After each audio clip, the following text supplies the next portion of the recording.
Good morning, it's Alex. I am still in Las Vegas, getting ready to head home in a little bit, but I wanted to get another chapter of Tempted out for you. I had a great week. I got to hang out with Melanie Rachel, Lee Dreyer, Sarah Courtney, and we even got to have dinner with Don Jacobson, so there's some familiar names for some of you.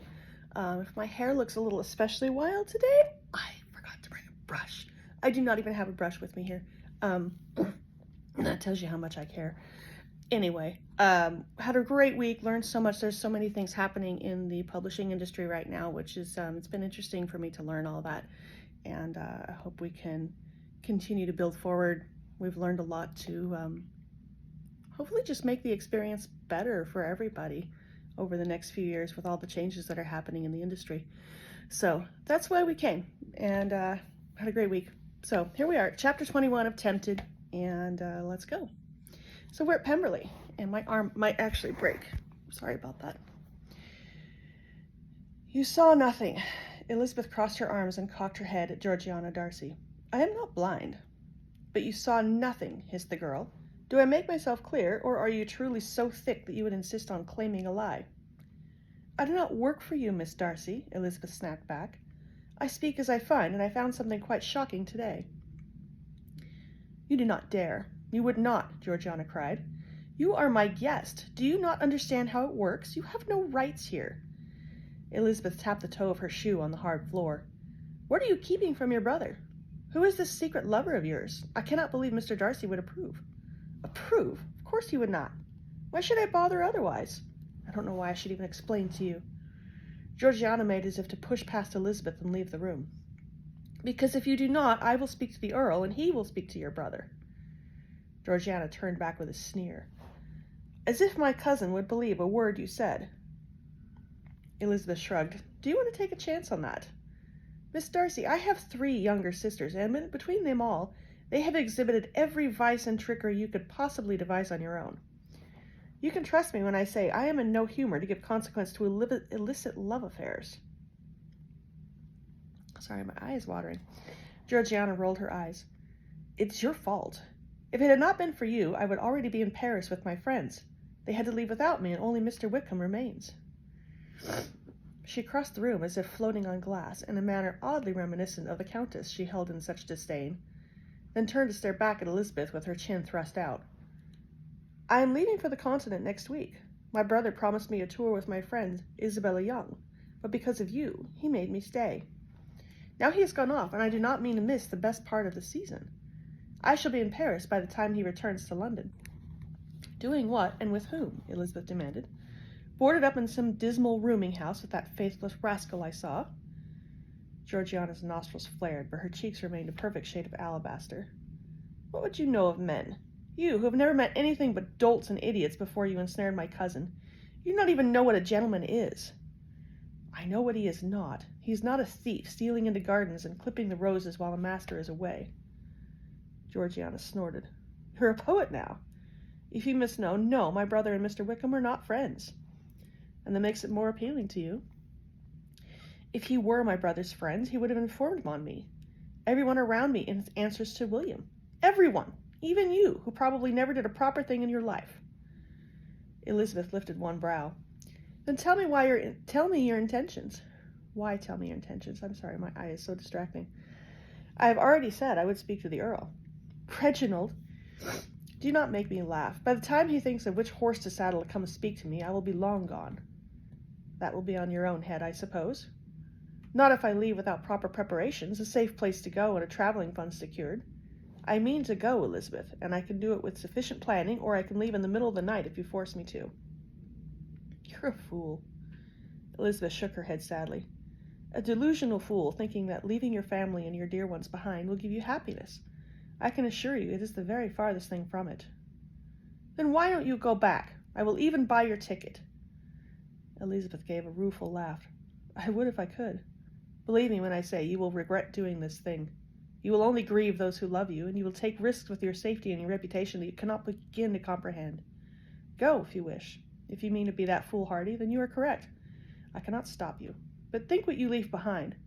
The kind of brother who will search the globe for you, a home where you are adored and given every means to secure your heart's desire, one who would be your friend if you would let her. Georgiana's expression had grown suspicious. But what of love? Where is the room for that in this perfect little dream world you have arranged for me? Elizabeth's lips switched into a sorrowful smile. Love is never what you pursue. It pursues you. It finds you out when you are not searching for it. I hope one day it finds you. Georgiana was silent for a moment, staring at the floor. Tell Mrs. Williams I will not be down for dinner, she announced at last. You're not trying to run out tonight, are you? Georgiana stopped as she was leaving the room and looked over her shoulder at Elizabeth. No, I just want to be alone. Cape Town, South Africa. The next ship to leave port was not scheduled to depart for 2 more days.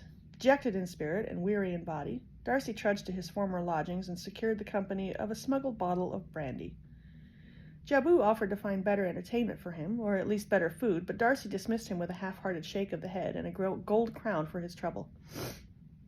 He poured 2 glasses in his room, leaving one untouched while he spent the evening drinking to his cousin's memory. So much of life and youth and being, all wasted now, poured out and burned away under that desert sun. Darcy sipped his brandy and allowed his eyes to glaze, recalling better times.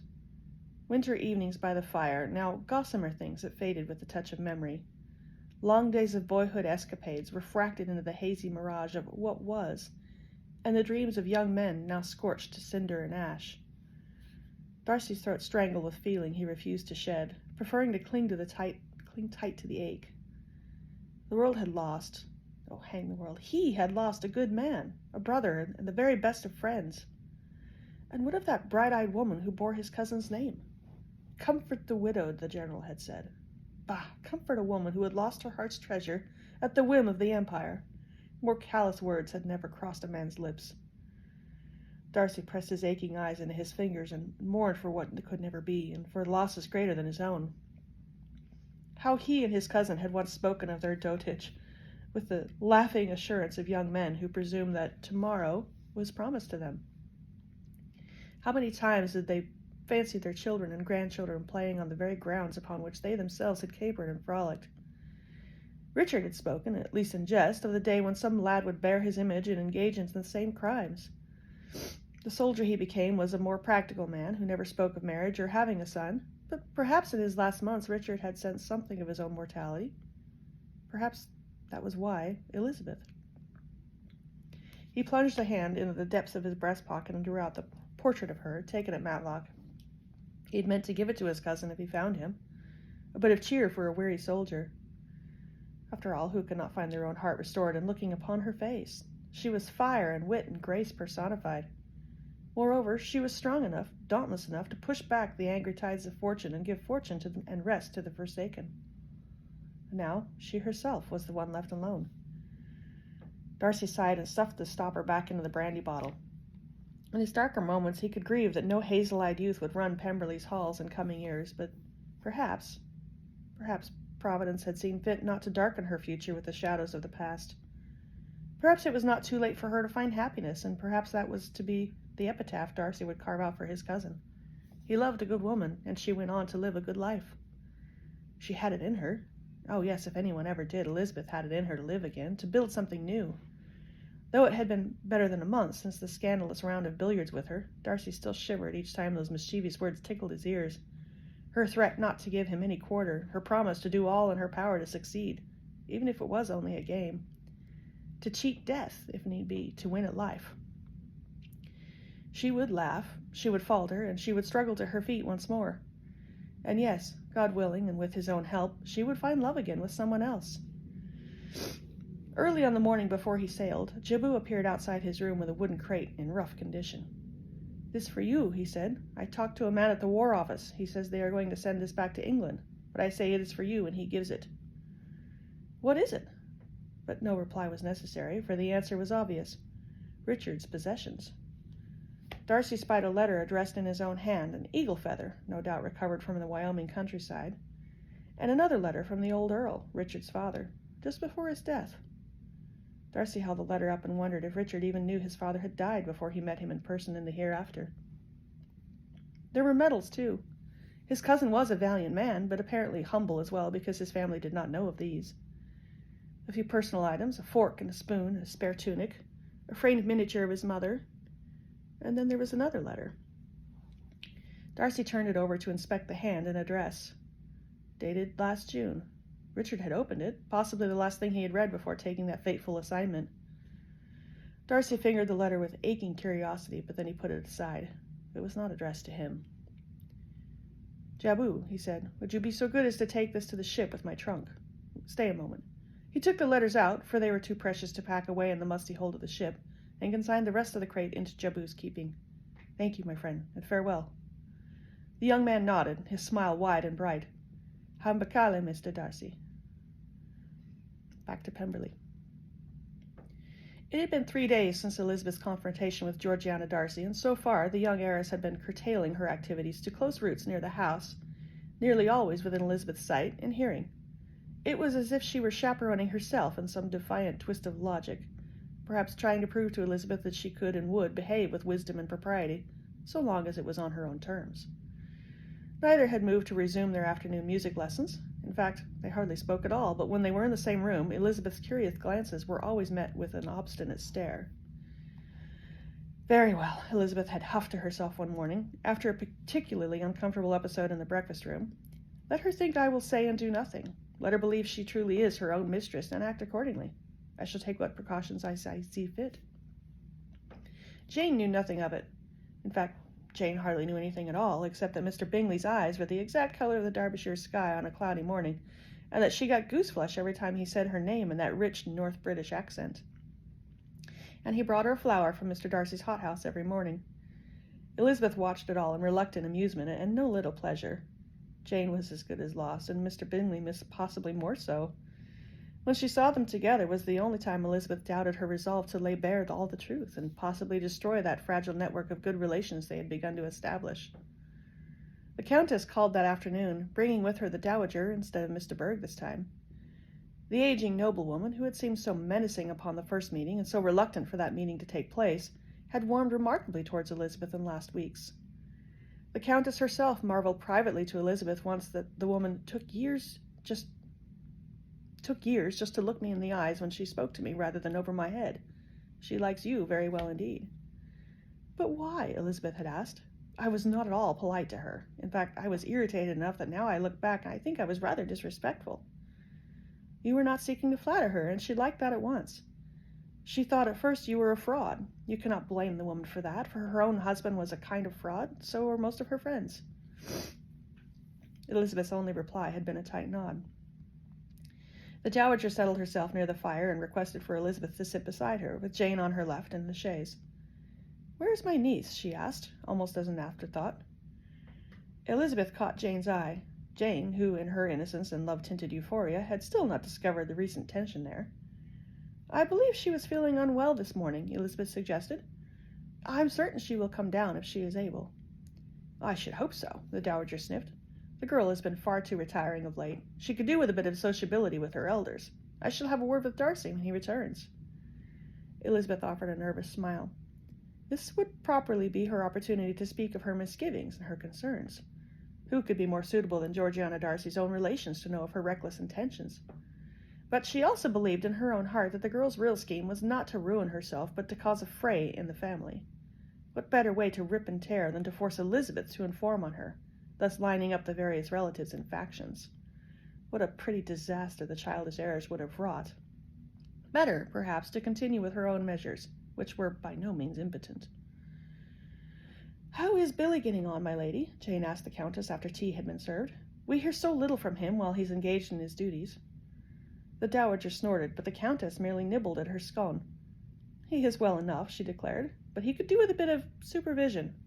My little boy is enormously fond of him, but I have oftener to search him up myself when it is time for lessons."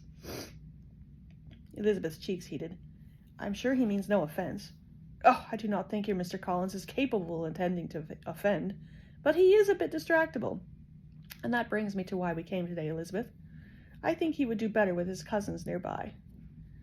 The Dowager frowned and clicked her tongue. "Why not simply say what you wish? 'Tis a thin pretense, for one does not bring on the family of a tutor when the tutor himself fails to perform."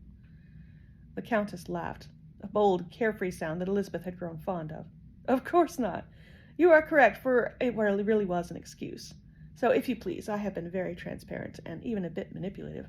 Therefore, you cannot refuse my request. Elizabeth and Jane, we would be much obliged if you would consider removing to Matlock. It is only the proper thing, after all. What is Darcy to you? It was Richard to whom you claim a connection. Therefore, it ought to be his family with whom you reside. Elizabeth and Jane traded glances.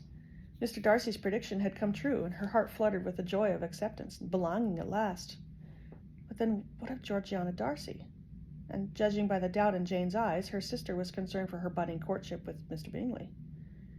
"My dear Elizabeth, you really ought to answer more quickly," the Countess sniffed. "Of course," she stammered. "Yes, we would be most honored, and it is very kind of you to think of asking us." "It is not kindness at all, girl," the Dowager answered. "You married my son, and it's my duty to look after you." Elizabeth hesitated. "Then thank you all the same." "Excellent!" Lady Matlock exclaimed. "We shall make the arrangements this very afternoon." "All right, that's it, and I'm hopping on a plane in a little while, and will be more writing and more reading next week. Take care. Have a great weekend. Bye.